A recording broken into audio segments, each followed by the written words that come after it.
Hello students, आपका अपने channel teach टैच UP में आप सभी स्टूडेंट्स का स्वागत है। आज हम देखेंगे बेटा अभ्यास प्रश्न 1.4 में क्वेश्चन नंबर 5 दिया है। यदि a is equal to x such that x, आपका ये दिया हुआ पूरा a के अवयव दिए हैं, ये b के अवयव दिए हैं और ये c के अवयव दिए हैं। ये आपका किस विधि में दिया है? समुच्चय निर्माण विधि में दिया हुआ है। तो सिद्ध करना क्या है? a माइनस ब्रैकेट में b intersection c is equal to 1,2। तो चलिए देखते हैं। तो प्यारे बच्चों, जैसा कि ये समुच्चय a दिया है, b दिया है, c दिया है, ये आपका समुच्चय निर्माण विधि में दिया है। सिद्ध करना है आपको इतना। तो सबसे पहले इसको हम ले आएंगे किस में? इसको हम रोस्टर विधि में लेके आएंगे। रोस्टर विधि में लाने का मतलब क्या है? देखिए, a को रोस्टर विधि में क्या ले सकते हो? इसका मतलब है x सच दैट x। 5 जो है ये x क्या है? आपका कोई अवयव है, कोई आपका नेचुरल नंबर है। देखिए x क्या है? आपका बिलोंग करता है n में। n क्या है? आपका नेचुरल नंबर है। ठीक, क्या है नेचुरल नंबर? वह इस नेचुरल नंबर से जो है 5 ज़्यादा है या तो इसके बराबर है। तो हम क्या लिख लेंगे? a इज इक्वल टू इसके अवयव 1, 2, 3, 4 और 5। ये a के अवयव हो गए। इसी तरह b के सेम इसी तरह x से जो है 10 ज़्यादा है या तो 10 के बराबर है। तो हम इसके अवयव लिख लेंगे रोस्टर विधि में 1, 2, 3, 4, 5, 6, 7, 8, 9 और 10। इसके अवयव हो गए। उसके बाद c देखते हैं। c में ध्यान दीजिएगा बेटा, यहाँ दिया है x सच दैट 2।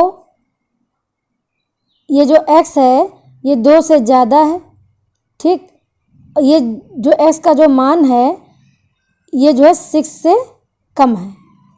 ठीक, x क्या आपका एक नेचुरल नंबर है जो 2 से ज़्यादा है और 6 से कम है। तो 2 से ज़्यादा का मतलब 3 हो गया, 4 हो गया और 6 से कम मतलब 5 हो गया। इसको आपने रोस्टर विधि में ऐसे ले आना है। इसके बाद हमको प्रूफ क्या करना है बेटा? ध्यान से देखिए, a minus b intersection c। तो हम सबसे पहले b इंटरसेक्शन c निकालेंगे, उसके बाद जो आएगा इसको इसमें ये माइनस करेंगे। तो देखिए इधर b intersection c equal to कितना होगा? इंटरसेक्शन का मतलब दोनों में जो कॉमन हो। तो देखिए b और c में कॉमन क्या है? 3, 4 और 5 कॉमन है। तो इस कॉमन को हम एक साथ में ले लेंगे 3, 4, 5। ये आपका हो गया। अब हम निकालेंगे a minus b intersection c। इसका मतलब क्या हो? जो आपका a है, a आपका कितना दिया है? 1, 2, 3, 4, 5। इसमें से हमको ये माइनस करना है। तो जब a माइनस बी करते थे तो क्या करते थे? a में से ये b वाला जो है हटा देते थे। तो a में से देखिए b वाला क्या है? 3 है, 4 है और ये 5 हटा देंगे। तो आपके पास केवल कितना बचेगा? 1, 2। बस यही प्रूफ करना था। ये हो गया प्रूफ।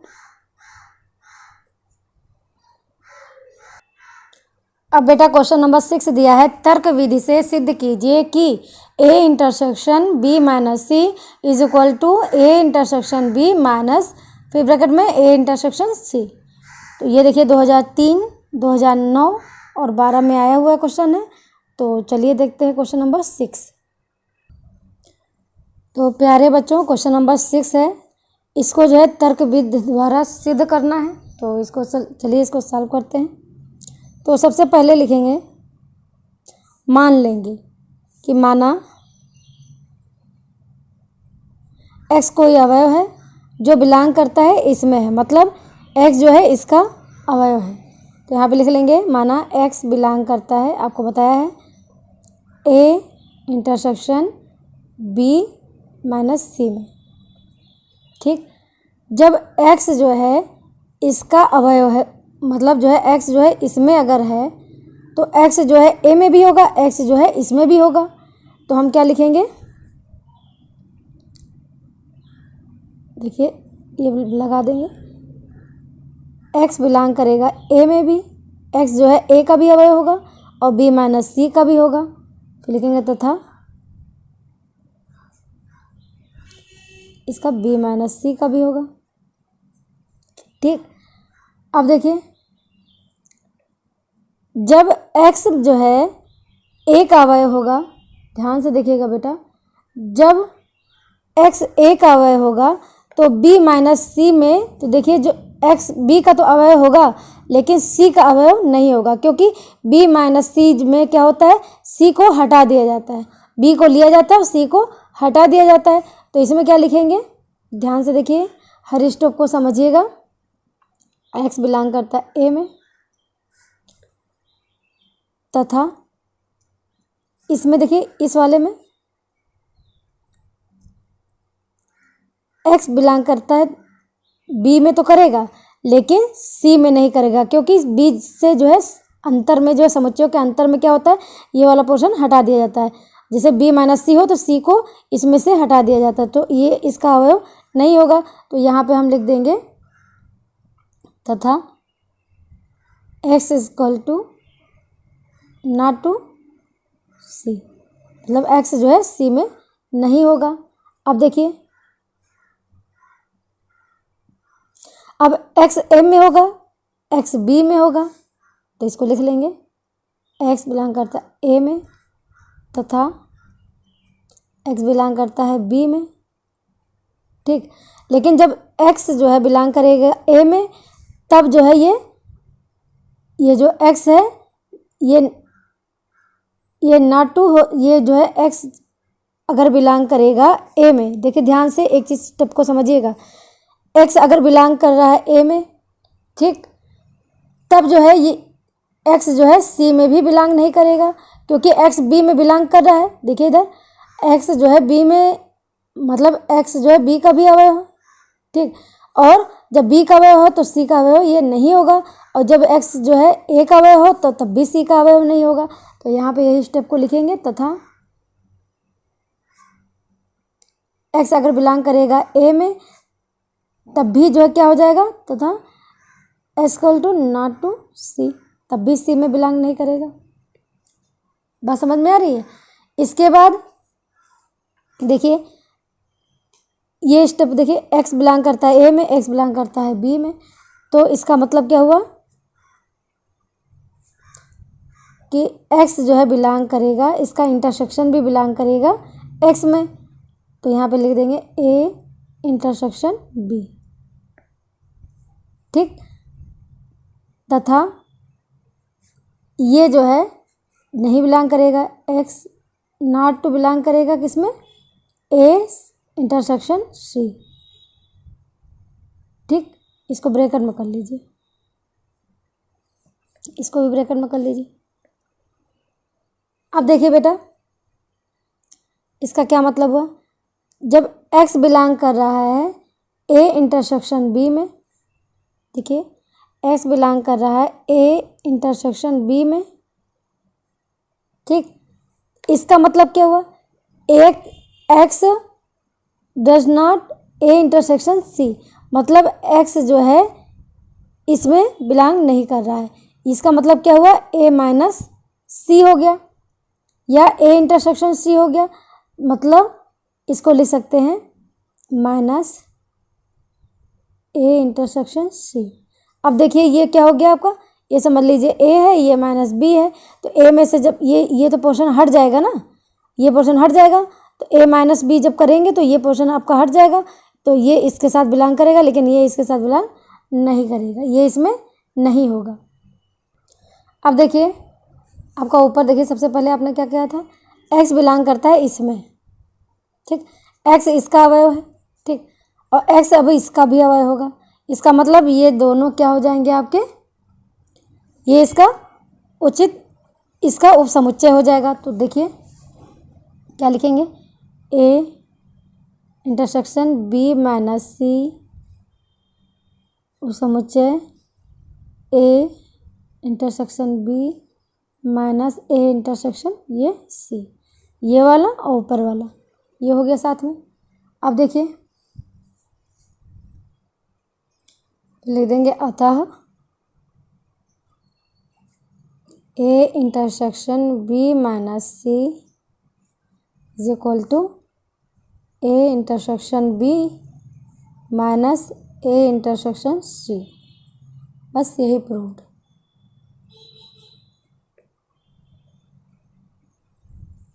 अब देखते हैं बेटा क्वेश्चन नंबर 7।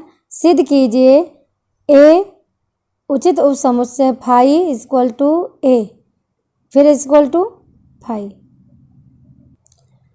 अब जैसा कि बेटा दिया हुआ है ए उचित उपसमुच्चय phi implies that A is equal to phi.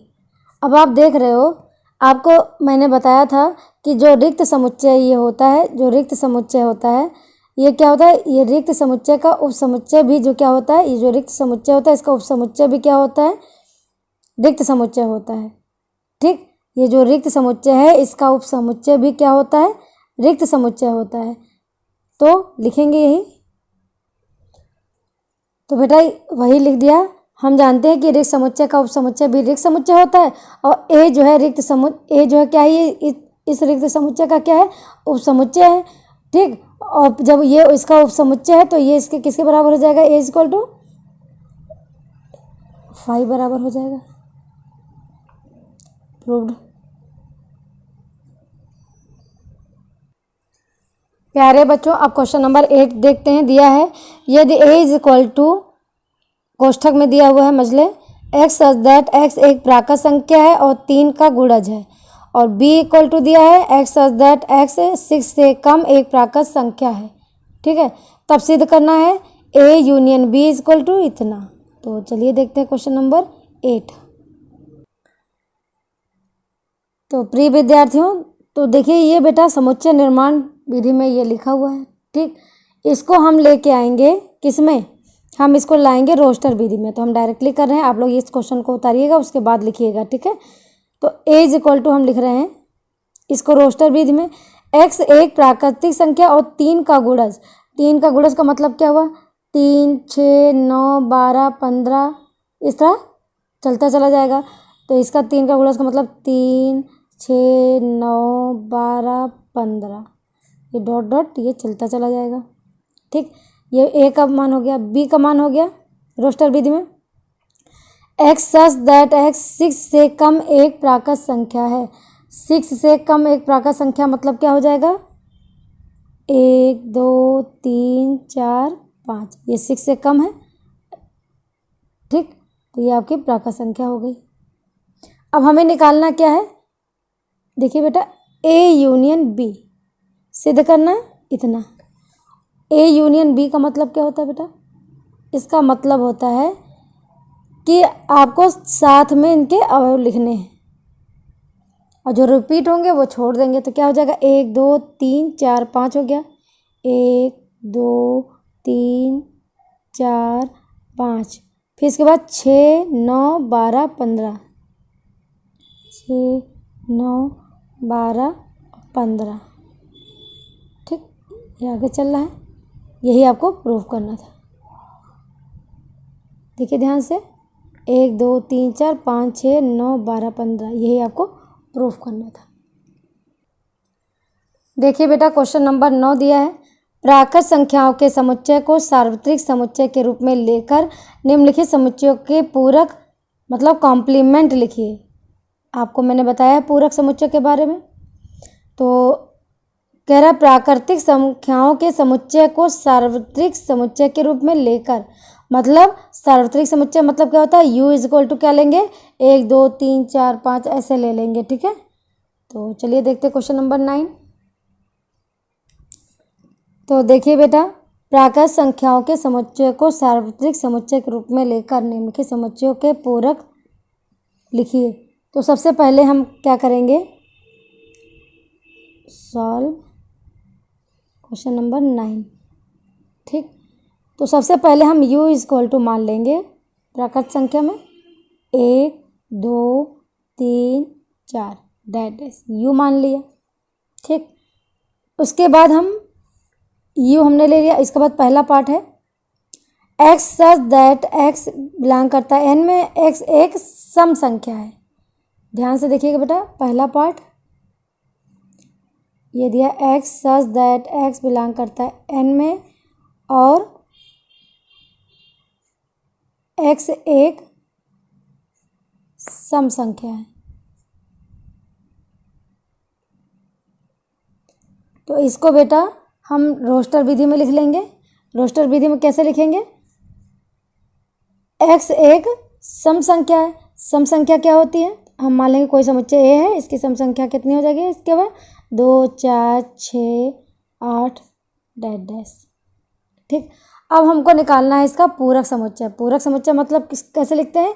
a dash. a dash का मतलब क्या होता है? मैंने बताया था आपको जब डेफिनेशन बताई थी, u माइनस a, मतलब ये सार्वत्रिक समुच्चय में से ये वाला हटा देंगे। तो देखिए इसमें 2 हट गया, 4 हट गए।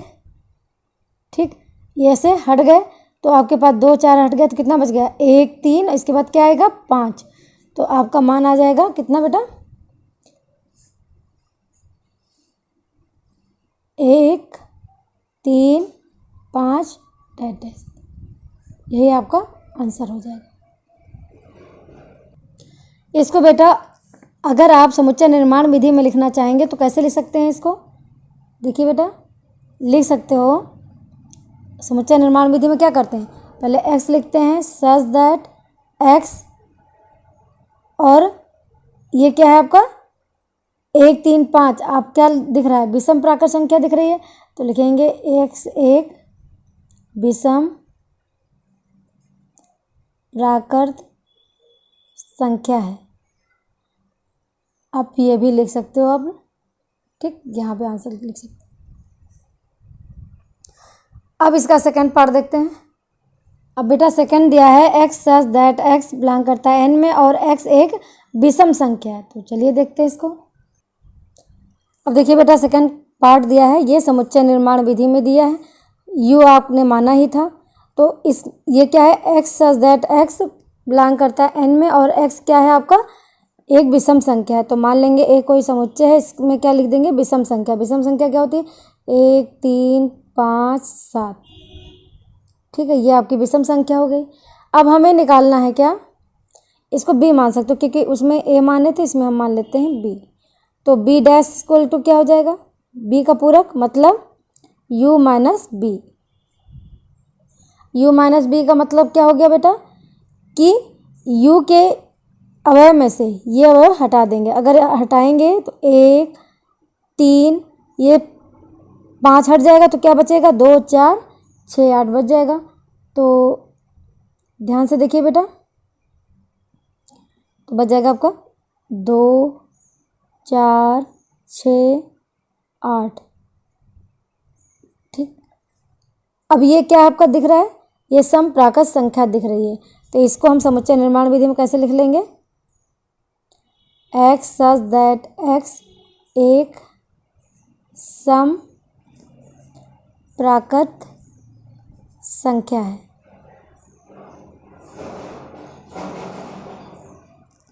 बस यही आंसर। अब देखिए बेटा इसका थर्ड पार्ट दिया है, x such that x belong करता है n में और x इक्वल टू 3n। और n बिलोंग करता है कैपिटल N। n क्या आपका? नेचुरल नंबर है। ये जो n है आपका है, ये नेचुरल नंबर है। तो u आपका आपने माना था, तो हम मान लेते हैं इसको c बराबर b कह चुके थे, c कर लेते हैं। c इक्वल टू, इसको हम लिख लेते हैं रोस्टर विधि में। x इक्वल टू 3n का मतलब अगर n बराबर एक बार 1 रखेंगे। 1 क्यों रखेंगे? क्योंकि n जो बिलोंग करता है n में, n का आपका नेचुरल नंबर। तो n इक्वल टू 1 रखे तो कितना हो जाएगा? 3। तो पहला मिला 3। अगर n इक्वल टू 2 रखेंगे तो 3 दूनी x का मान हो जाएगा 3 दूनी 6। 3 रखेंगे 3 त्रिका 9। 4 रखेंगे 4 तिया 12। अब हमें निकालना है क्या? c dash. इसका मतलब क्या हो गया? u minus c।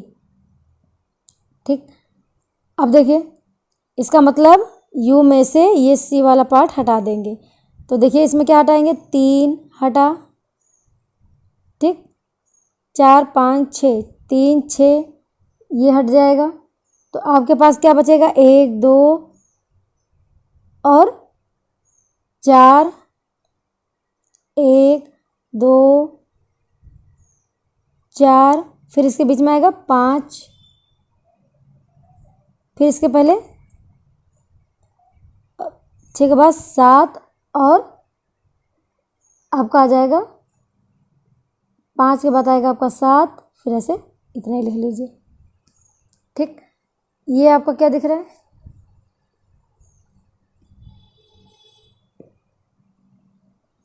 अब ये देख रहा है 1 2 4 5 7, ये जो है ये क्या था आपका 3 6 9 12, ये आपका 3 का गुणज था, लेकिन ये 3 का गुणज नहीं है, तो इसको हम लिख सकते हो x such that x belong करता है कैपिटल N में, तथा ये जो x है, ये जो मान है, ये 3 का गुणक नहीं है।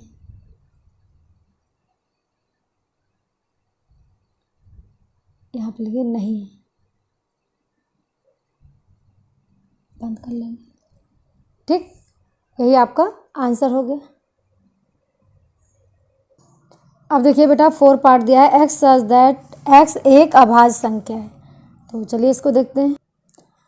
अब बेटा ये आपका अभाज्य संख्या है, ये u बराबर आपका ऑलरेडी आपको पता था। अब हम d इक्वल टू मान लेते हैं, इसको मान लेंगे d इक्वल टू। ठीक, अब हम इसको जो है रोस्टर विधि में ले आएंगे, तो d इक्वल टू क्या हो जाएगा, x एक अभाज्य संख्या है। अभाज्य संख्या क्या होती है,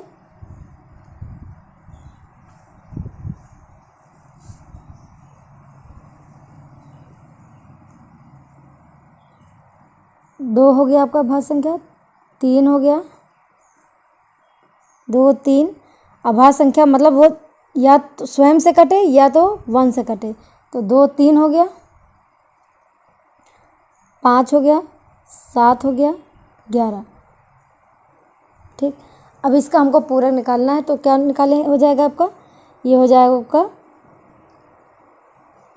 d डैश इक्वल टू, ये हो जाएगा u माइनस डी, मतलब u में से d के अवयव हटा देंगे, तो 2 3 हट गया, तो आपका क्या मिलेगा, इसमें 1 मिल जाएगा, 3 और 5 के बीच में 4 मिल जाएगा, फिर 6 मिल जाएगा। ठीक, अब ये क्या दिख रहा है आपका, एक धनात्मक मिश्र संख्या दिख रही है, और x इक्वल टू क्या है, इसमें 1 दिख रहा है, तो यहाँ पे लिख देंगे x सच दैट x एक धनात्मक मिश्र संख्या है,